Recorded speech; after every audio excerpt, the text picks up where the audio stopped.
My name is Robert Hayes. Most people call me Bob. I'm 89 years old.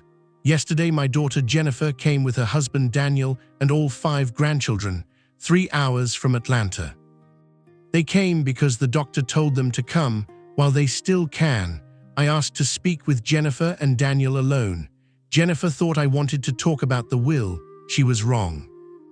I wanted to say what I should have said 31 years ago. I wanted to say, I'm sorry. Let me tell you a story, my father's story.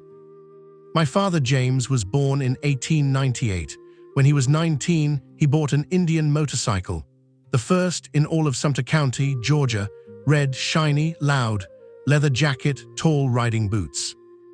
My grandfather hated that motorcycle, said his son looked like a bandit.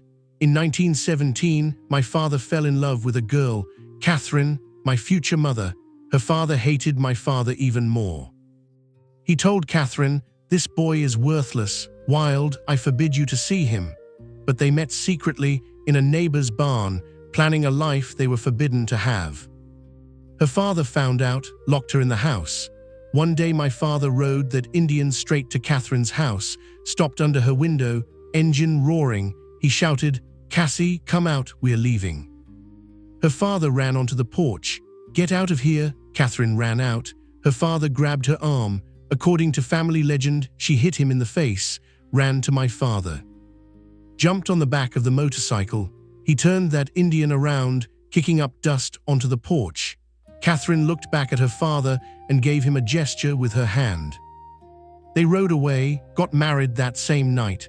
Her father didn't speak to her for 5 years. 5 years he missed, my birth, my first words, my first steps. When he finally apologized, when he saw me, his grandson, he cried. He said, "I was a fool. I thought I was protecting you. Instead, I lost you." I grew up hearing that story about the wild young man on a motorcycle, about love that couldn't be stopped, about the stubborn grandfather.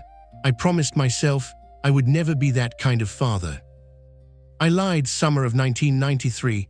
My daughter Jennifer was 22. She brought home a boy, Daniel. He was studying art, wanted to be a photographer, had no stable job, drove an old Volkswagen.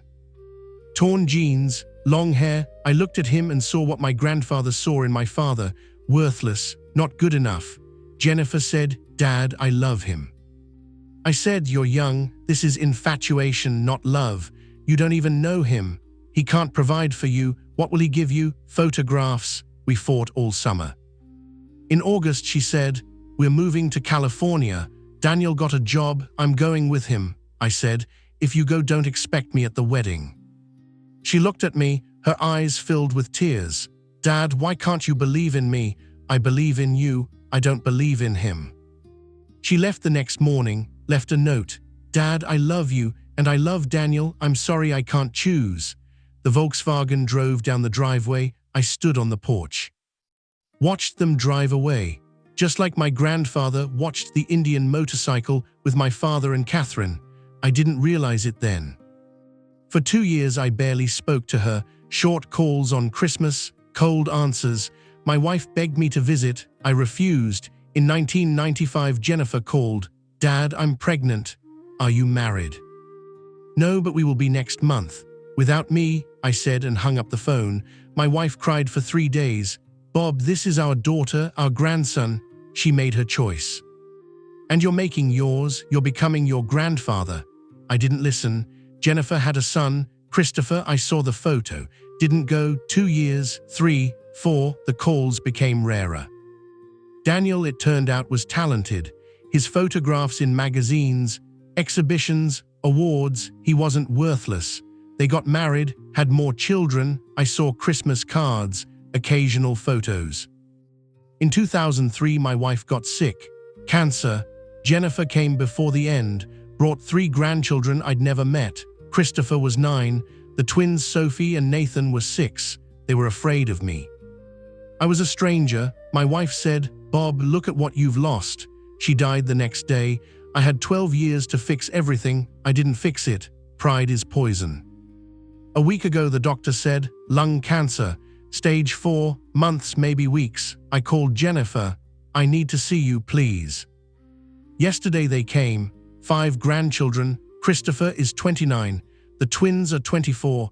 The younger ones 18 and 15. I missed their lives. We sat in the living room. Jennifer held my hand. I started talking. Jennifer, Daniel, I want to apologize for 30 years of stubbornness. I didn't believe in your love. I thought I was protecting you, Jennifer. Instead, I lost you. Daniel, you were talented, devoted, a good husband and father, but I was too stubborn to admit I was wrong. I made you run away, like my grandfather made my parents run. I stood on that porch, watching you drive away, and didn't realize I was repeating history. I missed everything: first days of school, baseball, graduations, Christopher's wedding. My grandfather lost 5 years. I lost 30. I'm leaving you the land, the house, everything. It doesn't buy forgiveness. If you sell it tomorrow, I'll understand. I just want to say I was wrong. Your love survived 30 years without me. That proves I was a fool. Thank you for coming. Thank you for letting me see the children. I regret the time, the birthdays, the hugs, being the grandfather I could have been. My father told me the story of the Indian motorcycle so I would learn. I didn't learn, I became worse. My grandfather made it right after 5 years. It took me 30. Jennifer was crying, Daniel too. They hugged me. Jennifer said, "Dad, we forgive you. We always loved you." I don't deserve those words, but I'm grateful. If you have a child who's in love with someone you don't approve of, stop. You don't know their heart. Maybe they're wrong, maybe not. But if you push them away, you will definitely lose them. Pride isn't worth the lost years. Being right isn't worth missing your grandchildren's lives. I learned this too late. Don't be me. Don't be my grandfather. Be the father who believes in their child's love, even when it doesn't look like what you expected. Because love rarely looks like we plan, but that doesn't make it any less real. I pick up my grandson from practice and he gets in the car and just stares out the window. Not angry, not upset, just absent, as if he's somewhere far away even though he's sitting right next to me. He's 14. I ask him about basketball and he says fine. I ask if everything's okay with his friends and he shrugs. And then when we stop at a traffic light, he says something that hasn't left my mind for weeks now. He says, "Grandpa, what's the point of trying so hard if nobody cares anyway?" My name is Walter and I'm 84 years old. I've lived through losing my parents at a young age, divorce, bankruptcy, the death of my best friend, and years of loneliness I don't like to talk about. And this question from my grandson, it cut right through me. Because I've asked myself that very same question more times than I can count.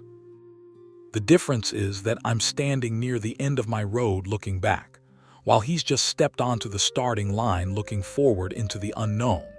And somewhere between these two perspectives, I finally understood something very important. We live in a world where everyone wants to be special. Everyone dreams of recognition, of being noticed, of their name meaning something. Young people burn out at jobs they don't like because they believe success will make them happy. They count likes under their photos. They compare themselves to people they don't even know. And I understand this. I really do. But here's what I've learned in almost 9 decades on this earth.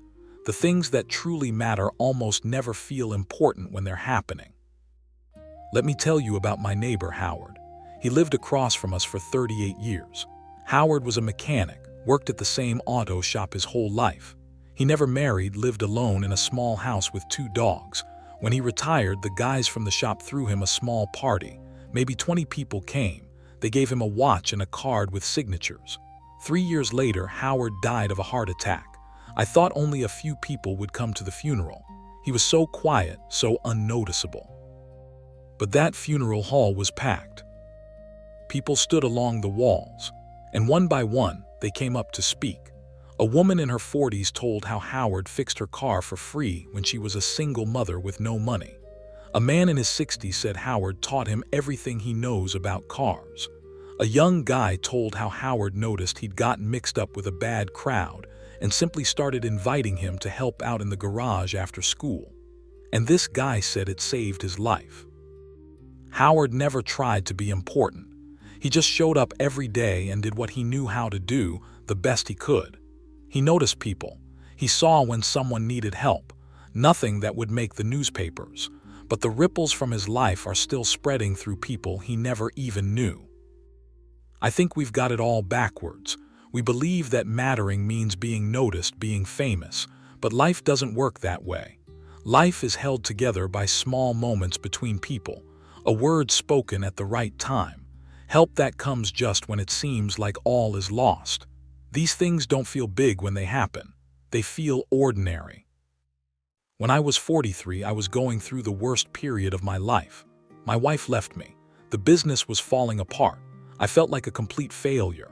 One evening, I was sitting on the porch just staring into the darkness, thinking about whether it was worth continuing at all. And then my neighbor, Larry, with whom I'd maybe exchanged a dozen words in my entire life, just walked over and sat down beside me. He didn't ask what happened. He just sat there with me in silence. And then he said, "Nice night, isn't it?" And we just sat there maybe an hour. He talked about growing tomatoes, about a baseball game, nothing deep, just ordinary human conversation. And somehow something inside me calmed down. I went to sleep that night. I woke up the next morning. I kept living. Larry probably forgot about that night by the next day, but I didn't forget. That moment mattered. That's the essence of real meaning. It's almost never loud. You won't get a notification that your actions changed someone's life. Most of the time, you'll never know. You'll do something that seems like nothing to you, and it will be everything to someone else. My brother Raymond spent his whole life collecting old photographs, not his own but other people's. He found them at flea markets and antique shops, photographs of strangers whose names he didn't know. I always thought it was a strange hobby. He used to say, "Every person deserves to have someone remember that they existed." After he died, I found boxes of these photographs, and in each box were notes where he tried to learn the stories of these people. He wrote letters to archives, searched for relatives, sometimes even found them and returned the photographs to families. Dozens of people got back a piece of their history thanks to my strange brother. Here's what I wish someone had told me when I was younger. Your life doesn't have to be spectacular to have meaning. This pressure to be special, to stand out from the crowd, it just kills people from the inside. It makes them think their ordinary life isn't good enough. But the truth is that almost everything holding our world together is created by people no one will remember. Mothers who stay up at night with sick children, fathers who work 2 jobs, teachers who stay after class, nurses who hold people's hands in their final moments. Small, unnoticeable actions that keep everything from falling apart. Want to know if you matter? Look at the people right in front of you. Are you present with them? Do you really see them? Are you kind when it's inconvenient? These questions won't make you famous, but they will determine whether your life actually meant something.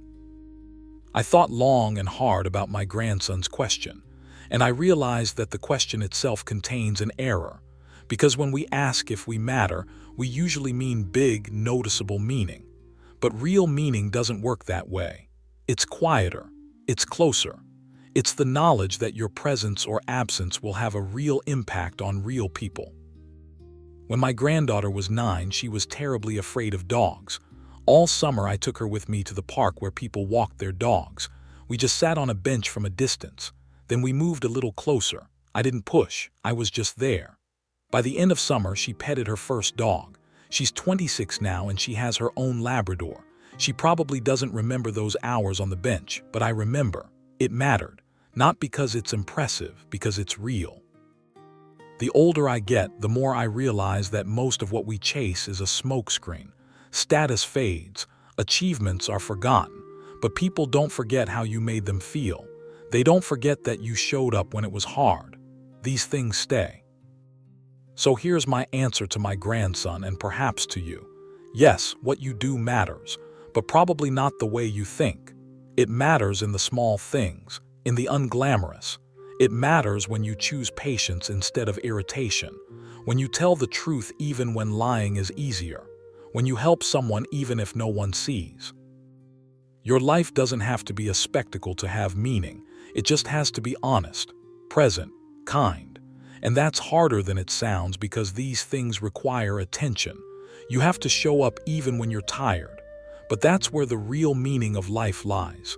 Not in the spotlight, but in the quiet, steady work of being human alongside other humans. I'm 84. I don't know how many years I have left.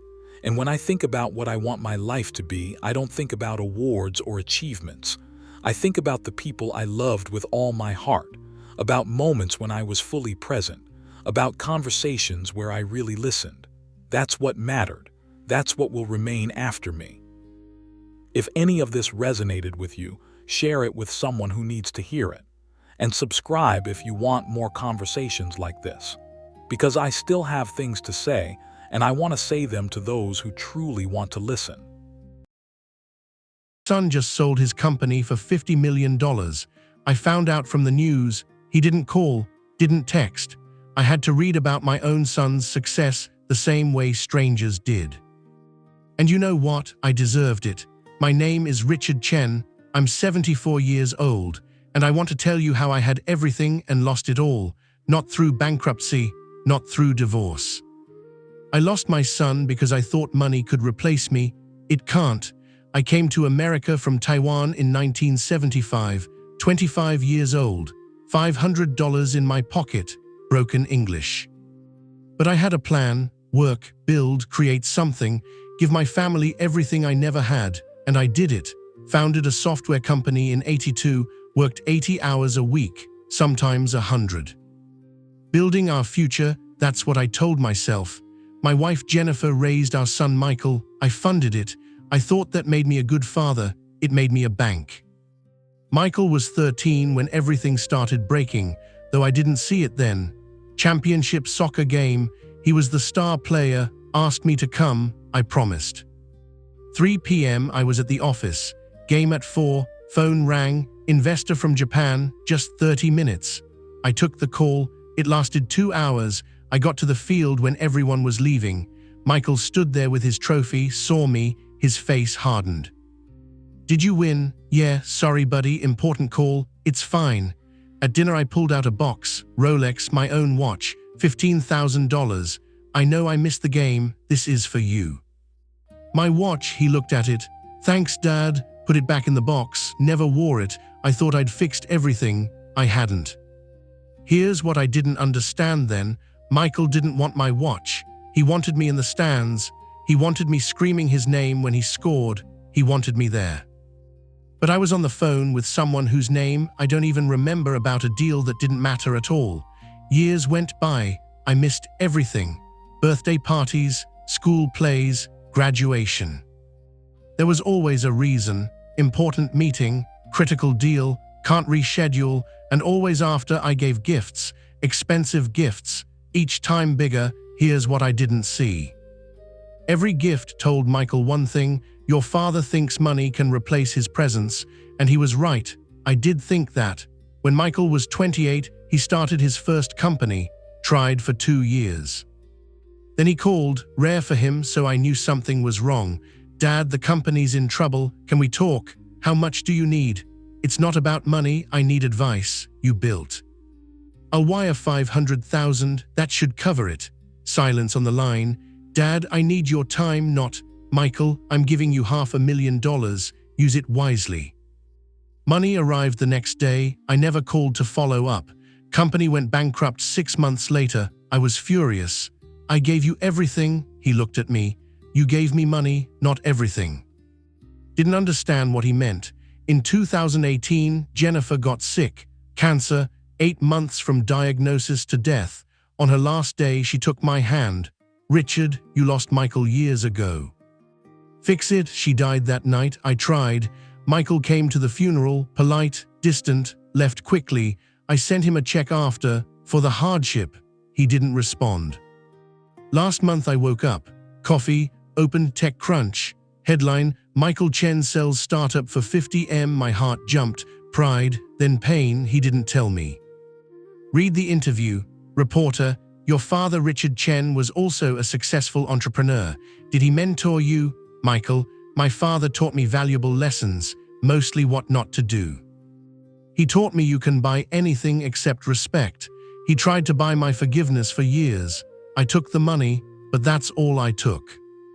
Everything I am, I built not because of him but despite him. Read it 3 times, closed the laptop, sat in silence, 200 million in the bank, a son who hates me. You know what 200 million buys you?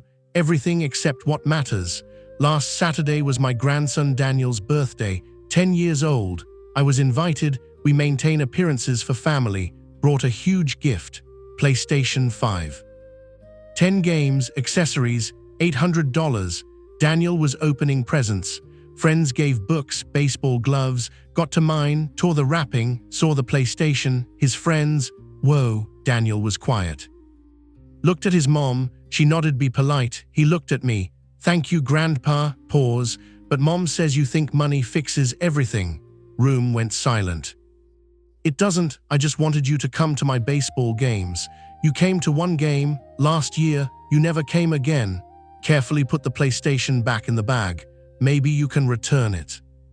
Went back to playing with his friends. I stood there holding an $800 gift. Michael watching, no emotion. I left early, drove home and finally understood. History repeating, my grandson, 10 years old. Same age when I started missing everything with Michael. But this time, he's refusing. He sees what I couldn't see. Money isn't love. Here's what I need you to hear, especially if you're a father who's too busy, if you're working overtime to buy your kids the best, if you think providing is parenting, it's not. Your children don't need the latest iPhone. They need you to show up at their game. They don't need expensive gifts. They need you at the dinner table, not looking at your phone. I have 200 million. My son has 50 million, but there's a difference between us. He has a son who adores him because he learned from my mistakes. He's there, he shows up. He coaches Little League even though he doesn't understand baseball. He's not a better father because he's smarter. He's a better father because he learned what not to do from me. You can't outsource parenting to your wallet. I tried, failed completely. Your child remembers every time you didn't show up, every promise you broke, every expensive gift that was supposed to replace your presence. And one day they'll stop inviting you, stop waiting, stop caring, and you'll be like me, rich and alone, with everything and nothing. If your child is in another room right now, put down your phone, go to them, don't ask what you can buy them, ask what they want to do with you. Because somewhere right now there's someone like Michael, someone whose father missed everything, and that someone is doing it differently with their children, learning from their father's mistakes. Don't be the father whose mistakes need fixing. Be the father who's there. My son doesn't talk to me, my grandson refuses my gifts, and I deserved both of those things because you can't buy love. Had to lose my family to understand that. Don't lose yours while you learn. My name is Henry Cooper. I'm 82 years old, and I need to tell you something. 3 years ago, I found a drawing under my grandson's bed. He'd drawn our family, his parents as angels in the sky, his grandmother bright and smiling, himself between them. And me he drew separately, off to the side of the page, in gray pencil, no color, no smile, and at the bottom in a child's handwriting he wrote, I wish Grandpa smiled, I wish Grandpa hugged me, I wish Grandpa loved me like Mommy did. That drawing broke me, because he was right. Now we dance together on TikTok. Million views in 3 days. People write that we're goals. But between that gray drawing and that TikTok, 2 years of hell. 2 years when an 8-year-old orphan thought his grandfather didn't love him, and I almost lost him forever. Here's what I need you to understand. Not for me, for you. Because if you have children or grandchildren, you're making the same mistakes I made, and you don't know it. October 2019. My son died, his wife too, drunk driver.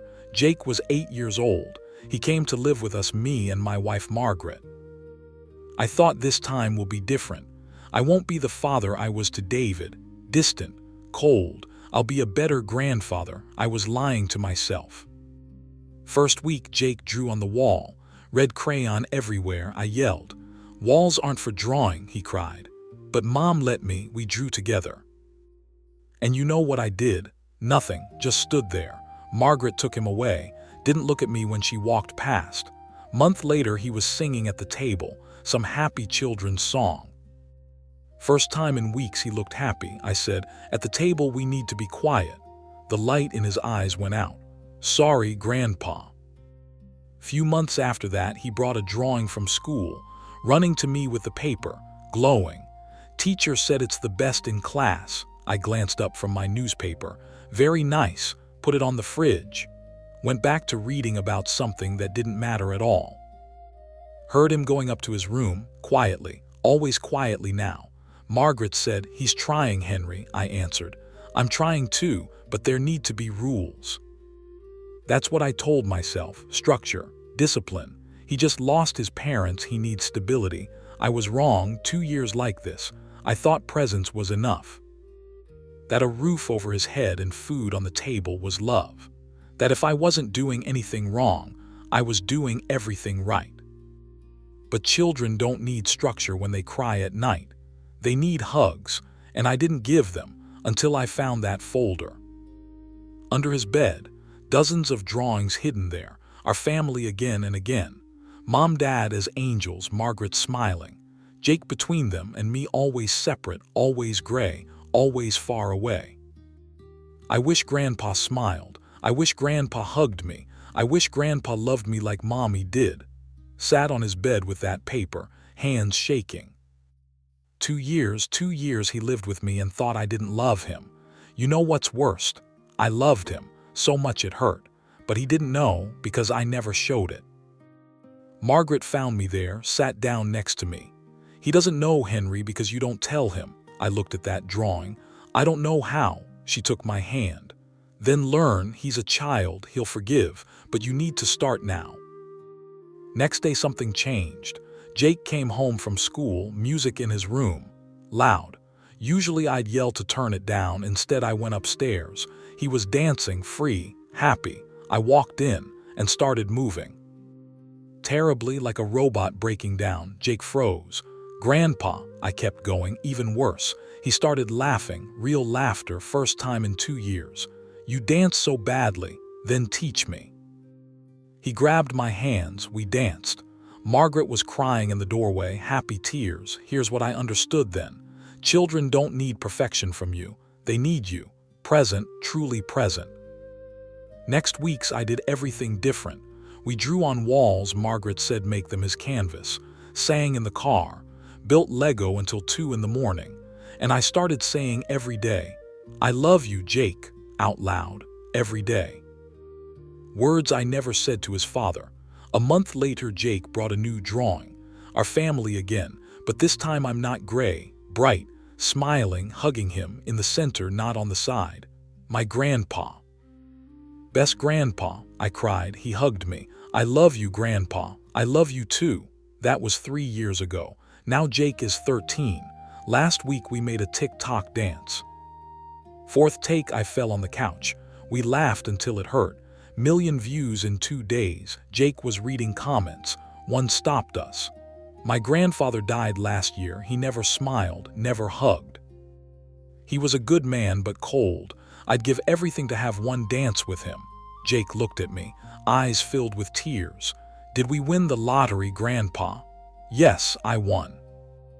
Because I almost lost him. 2 years I lived with a child who thought his grandfather didn't love him. 2 years I repeated the mistakes I made with his father. And here's what I need you to hear. If you have children, grandchildren, anyone you love, ask yourself, how would they draw you? Bright or gray? In the center or off to the side? Smiling or not? Because children see the truth. They see who you really are, not who you think you are, who you are to them. And if the answer scares you, there's still time. I was 79 when I found that drawing. 79. If it's not too late for me, it's not too late for you. But you need to start now. Not tomorrow, not after this project. Now. Hug them even if it's uncomfortable, even if you're not used to it. Say, "I love you" out loud, not in your head, out loud. dance badly, draw messily, be ridiculous together.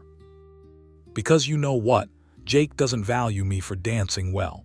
He values that I dance with him. Presence, not perfection. Children forgive quickly, but they don't wait forever. Jake waited 2 years. I almost lost him. How long are yours waiting?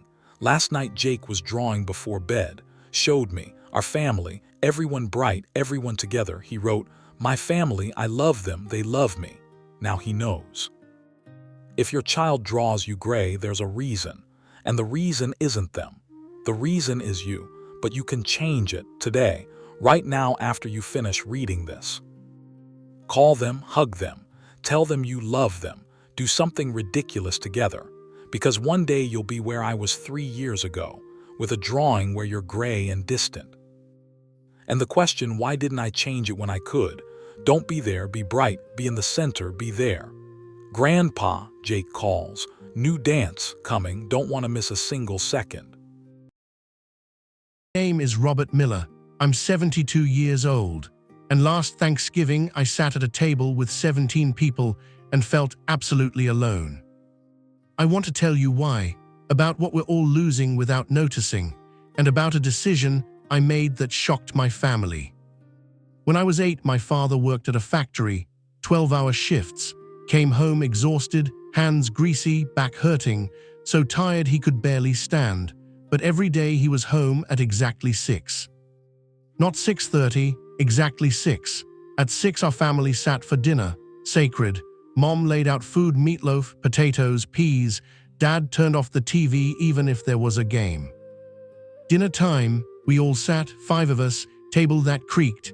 Dad asked, "Robert, how was school?" I told him about baseball practice, how coach yelled. He listened, gave advice. Sister talked about friends. Brother showed homework. We laughed, argued about little things, ate slowly. Nobody got up until everyone finished. An hour minimum. This wasn't just dinner. This was when we were family. When I married Margaret in 78, I promised myself, I'll keep the tradition. David was born in 79, Lisa in 82, Kevin in 86. Every evening at 6:30, family at the table. Margaret cooked. Kids sat, we talked. It worked when they were little. David talked about football. Lisa showed drawings. Kevin had crazy school stories. We laughed a lot. Warmest memories, not Disney World, those dinners. Then they became teenagers. David football practice until 7. Lisa dance class. Kevin friends, activities. Suddenly 6:30 was impossible. Dad, can we do it later? I tried to hold on, at least together when possible. 3-4 times weekly. When we sat, they rushed, ate quickly. Can I go? Homework. Don't know when we lost it. Gradually, football became varsity, dance became competition, friends became girlfriends, boyfriends, table got emptier, then college, David 97, Lisa 2000, Kevin 2004. Just Margaret and me now, quiet, too quiet, I thought, at least holidays. Kids grew up, married, grandkids appeared, David 2, Lisa 3, suddenly 17 people, excited. We'll revive the tradition. Last Thanksgiving I planned for weeks. Margaret cooked 3 days. Turkey with stuffing, mashed potatoes, gravy, cranberry sauce, 3 kinds of pie, everything Mom used to make. Set the table, beautifully white tablecloth, good china, candles, excited like a kid. Family arrived at 2, hugs, grandpa, smells wonderful, I'm so hungry. Noise, laughter, life fills the house, the moment I'd waited all year for. Sat at 3, 17 people, 3 generations, my children, their children, my legacy, short toast, grateful we're all here, grateful for health, for family, for this time. Started eating, Margaret passes bowls, turkey gets carved. 5 minutes of silence. I looked around, David on his phone, Lisa's phone buzzing, sorry work, Kevin scrolling, grandkids all on phones showing each other TikToks, Margaret eating quietly, tired. I tried, David, how's the project? Without looking up, good, busy, silence. Lisa, kids okay? Glance up, yeah, fine, back to phone. I look around, 17 people, only sound clicking phones. Buzzing, no conversation, no laughter, no connection. They eat quickly, 20 minutes. David stands, "Gotta go, Dad, thanks for dinner." Everyone stands, coats, quick hugs, delicious. "See you Christmas." Gone. Margaret and I sit, table full of leftovers, 17 empty chairs. I look at the empty chairs and suddenly see a different picture. Small kitchen, 1965, 5 of us at the table, Dad tired but present, Mom talking about neighbors, sister laughing, brother showing a baseball card, connection, warmth, life. Then I see today, 17 faces, all looking down, screens, silence, ghosts. I don't know how long I sat there. Margaret found me an hour later. When was the last real conversation with the kids? Pause. What do you mean? Real, not housework. Fine, real. They're busy, Robert. Too busy to talk. Times have changed. No, we've changed. We're people who share DNA. That's not family. She cries, I cry. We both know it's true. A month ago I told Margaret, I don't want to do Christmas dinner. She dropped a plate. What? It's tradition. It's not tradition anymore. It's performance. Pretending we're family while on phones. They love us, or love the idea. No answer. I'm not doing Christmas. First time in 40 years. David calls the next day. Dad, why? Mom says you don't want to do Christmas. Tired, David. Just tired. Tired of what? Tired of sitting at a table full of people and feeling like the loneliest person in the room. Long pause. When was the last time we talked, David? Really talked. Not how are you, fine, once a month from your car. Talked. Long silence. Your grandfather worked 12 hours every day, so tired he could barely lift a fork. But he was at the table every evening at 6. You know why? Why? Because it was important, more important than tired, more important than anything. Because he knew that without that time together, we're just people living in the same house. Different times, Dad. Times didn't change, we did. We stopped valuing time together. Phones filled the vacuum we created. I know how it sounds, old man complaining about phones, but it's not about phones. Phones are a symptom. Real problem, we stopped protecting sacred space. Dinner table held us together, we let it die. Gradually, football practice, work emails, social media, piece by piece. Mom died 10 years ago. Before she died, Robert, most important thing we gave you, not money or education, those dinners, those conversations, remember every detail. What will my kids remember? Empty table, a father who forced a dead tradition, a mother exhausted cooking for people who barely looked up. Don't know if they'll understand. Maybe when I'm gone and they're at their own tables, watching their kids on phones, feeling that same silence, that emptiness, maybe then. If you have children, please make dinner sacred.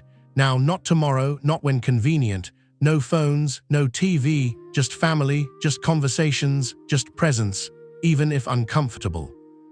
Because tradition isn't about food, it's about connection. When connection dies, family becomes people who live together or visit once yearly. I lost it. Watched it die 30 years, not understanding what I was losing forever. Don't be me. Protect the time while you have it. Because one day you'll look around 17 people and absolute loneliness. And understand, you can't get it back, like me. I am grateful to each of you for your attention, because today, attention is the most valuable currency. Write one word in the comments. What do you feel right now, loneliness or hope?